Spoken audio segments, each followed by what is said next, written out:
નેટફ્લિક્સની 3 એવી web series suggest કરવાનો છું જે તમે એકવાર શરૂ કરશો એટલે પૂરી કર્યા વગર ઊભા જ નહીં થાવ. પહેલી સિરીઝ છે દિલ્હી ક્રાઇમ સિઝન 1.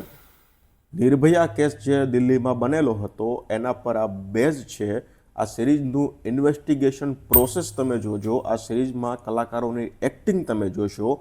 પહેલા એપિસોડથી લઈ અને છેલ્લા એપિસોડ સુધી એટલી ઇન્ટરેસ્ટિંગ છે કે તમે એકવાર શરૂ કરશો એટલે આ સિરીઝને પૂરી કર્યા વગર ઊભા જ નહીં થાવ. બીજી સિરીઝ છે નેટફ્લિક્સની રવિના ટંડનની આરણ્યક. ગાઢ જંગલ છે, ત્યાં એક પર્યટક છે, એનું મૃત્યુ થઈ જાય છે અને એની સાથે સાથે જ એ જંગલની એક અલગ જ જૂની વાર્તાઓ છે.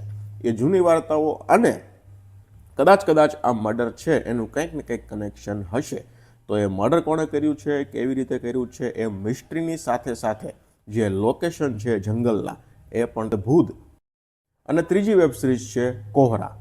પંજાબમાં એક ઘટના ઘટે છે, એક એનઆરઆઈ વ્યક્તિની હત્યા થઈ જાય છે. હવે હત્યા કોણે કરી છે, શું કામ કરી છે, એની સાથે સાથે જ જે સંબંધો છે એને પણ અહીંયા ખૂબ સરસ રીતે દર્શાવવામાં આવ્યા છે. અને આ જે મિસ્ટ્રી છે, ઇન્વેસ્ટિગેશન પ્રોસેસ છે, એ પણ ખૂબ સરસ રીતે અહીંયા બતાવવામાં આવી છે. અને કોહરાની સિઝન 2 2026માં રિલીઝ થવાની છે. આ ત્રણેય વેબ સિરીઝ નેટફ્લિક્સ પર હિન્દી લેંગ્વેજમાં અવેલેબલ છે. ના જોઈ હોય તો ફટાફટ જોઈ લેજો.